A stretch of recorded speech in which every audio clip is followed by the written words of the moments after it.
get asked a lot what my favorite bread recipe is, and I have to tell you, this cottage cheese bread might just be my very favorite. It's the softest and fluffiest bread that I make. Welcome y'all to Robin on the Farm. Now, cottage cheese might sound like a really weird and strange ingredient to add to your bread dough, but you won't even know it's there. It melts right on into your dough. It adds a ton of protein and moisture and richness while giving you a really good, soft, fluffy, rich loaf of bread. It is one of my all-time favorites. So let's just get started on this easy cottage cheese bread. I'm using my Bosch Universal Plus mixer today, and I'm going to make 2 loaves of this cottage cheese bread. So to get started, I'm going to use 1 cup or 240 grams of lukewarm water, about 100 to 110 degrees. Let's put that right on into your mixer. And to that, I'm going to add 2 tablespoons or about 24 grams of sugar. Just add that right on into your water. Now you can also use honey or maple syrup if you want something a little more natural. So 2 tablespoons or about 24 grams of sugar. Next, I'm going to add 2.5 teaspoons of instant yeast. That's about 8 grams. So 2.5 teaspoons to sprinkle this right on top of your water and your sugar. 2.5. This is my SAF instant yeast. This is the one I recommend. I really like this yeast. Next, I'm going to add some melted butter. I'm going to add 4 tablespoons or 56 grams of this melted butter. This is salted melted butter, so I'm going to add this right on in to my mixing bowl. I love this little cast iron melting pot.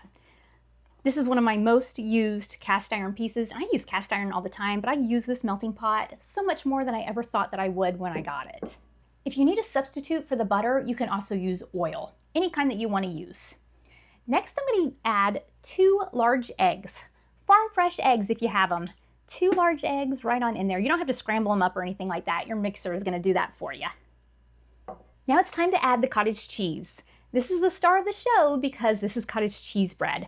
Now, I'm using large curd, 4% milk fat cottage cheese, but you can use any kind of cottage cheese that you want. You can use a smaller curd, you can use a lower fat, or even a fat-free cottage cheese. That'll work just fine in this recipe. I'm adding 1 cup or 225 grams of this cottage cheese. I'm gonna add that right on in to my mixing bowl. Now, you do want this to be room temperature, or you can heat it up just a little bit in the microwave. You don't want it to be really cold, or that can kind of inhibit your yeast.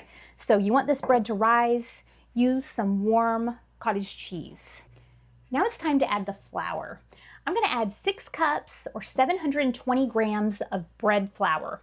I do prefer the bread flour over all-purpose flour, but you can use all-purpose flour.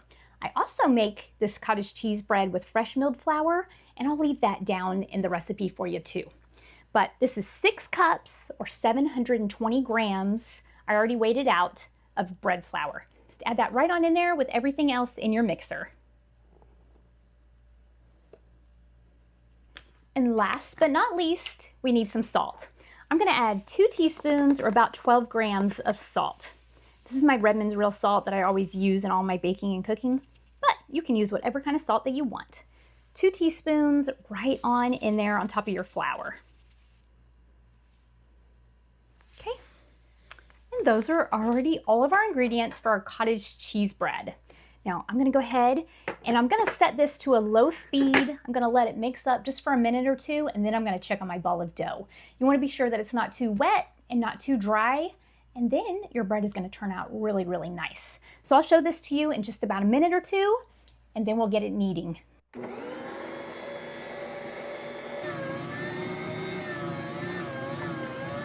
Now I always start with 6 cups of flour for this cottage cheese bread, but this is one you're really going to have to read your dough. The cottage cheese is going to be a big variable in this recipe because some cottage cheese is wetter, some is drier. You're going to have to read your dough, just add a little bit more flour at a time, maybe 1/8 cup to 1/4 cup, until the dough pulls away from the sides of your mixer. Then you'll know that you'll have enough. You want to make it come into a nice ball of dough. When you touch it, you want it to be tacky, not dry, but also not sticking to your fingers. So that's kind of the magic place that you want it to be. Once you have it like that, then it's time to let your dough knead. You want to let this dough knead for about 7 to 8 minutes. Okay, I let this knead in the mixer for 8 minutes, and look at this nice dough. You can see that it's tacky, but it's not sticking to my hands. This is a nice light dough. It feels really good. Now we're making 2 loaves of bread with this, and this is gonna be fantastic. Now I have a big bowl here and I've oiled it up. I put some olive oil in the bottom of it and just coated it around the sides. So I'm gonna throw this dough inside, flip it over, and then I'm gonna cover it with a tea towel, and I'm gonna let this rise for about 45 minutes to an hour, just until it's puffy and expanded. And then it'll be time to punch it down, get it into the loaf pans, let it rise again, and then bake it. So I'll show it to you then. I let the dough for my cottage cheese bread rise just short of an hour. You can see that it's puffy, it's expanded. This looks exactly right. Now it's time to divide this dough, shape it into loaves, and let it rise one more time before we bake it. I'm using my dough knife or this bench scrape to divide my dough in half. I'm just going by sight. If you're a perfectionist, you can get out your kitchen scale, weigh out your dough, and get it exactly even for 2 perfectly even and beautiful loaves of bread. But remember that homemade bread doesn't need to be perfect. Now, just press out your dough really well, get all those little air bubbles out of it. And I am just doing the head down, shoulders in method of shaping my dough into a loaf. So you pull the head down, you pull in the shoulders, and then you just roll it into a log. Once you have it rolled up, then you want to pinch those seams together and also pinch the ends together. And this will just keep your dough from bursting as it's baking in the oven, because it is going to rise really quick when it hits that hot temperature. Just pat out your dough. Be sure to flip your dough over so that the seam is on the bottom so that you get a really pretty loaf of bread.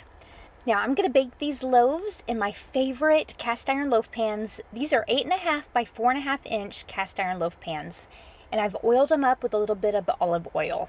Now I'm going to do the exact same thing for this other half of the dough.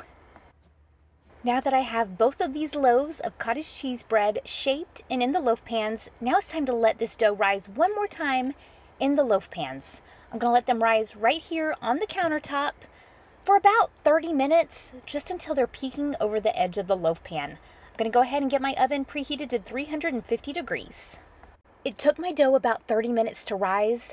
That is really going to depend on the temperature of your home and your elevation. But you can see that it's just peeking up over the edge of the loaf pan. I'm ready to throw these into the oven. Look at our 2 gorgeous loaves of cottage cheese bread. These baked at 350 degrees for 32 minutes. Now, I think that what you do to your bread after it comes out of the oven is almost as important as the recipe you use. You could just turn these out from the loaf pans, put them on a wire rack to cool, but I think there's a better thing to do. I like to turn mine out from the loaf pans immediately. You don't want them to get soggy while they're sitting in the loaf pans. So turn them out immediately, and then I like to take a little bit of melted butter, brush that butter all over the top, even the sides of the loaf if you'd like to. And this will give you that good buttery flavor, that beautiful shine, and will give you really good soft crust. To take it a step farther, I also like to cover my loaves of warm bread with a tea towel. That warmth, the condensation, is going to give you even better bread. And this is such a soft and fluffy loaf of bread. If you do this, this is just going to add to it. Now is the moment of truth. Is this cottage cheese bread soft, fluffy, and wonderful? Yes, it is. That crumb and the light texture just make this such a great homemade bread. This is a multi-purpose sandwich bread. Make a BLT, slather on some peanut butter and jelly, make you a turkey and cheese sandwich. You're going to be glad you did. If you want to give this recipe a try for yourself, I'll leave the printable recipe down in the description and on my website, robinonthefarm.com. I think you're going to love this one. Now, while you're there, be sure to check out our handmade beeswax bread bags.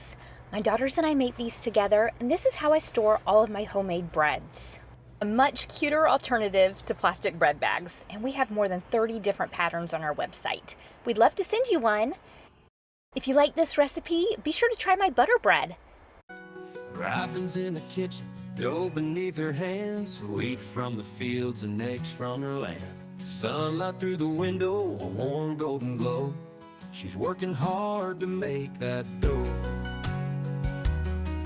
with flour on her apron, loving each need. Ground wheat fresh, sowing her seed.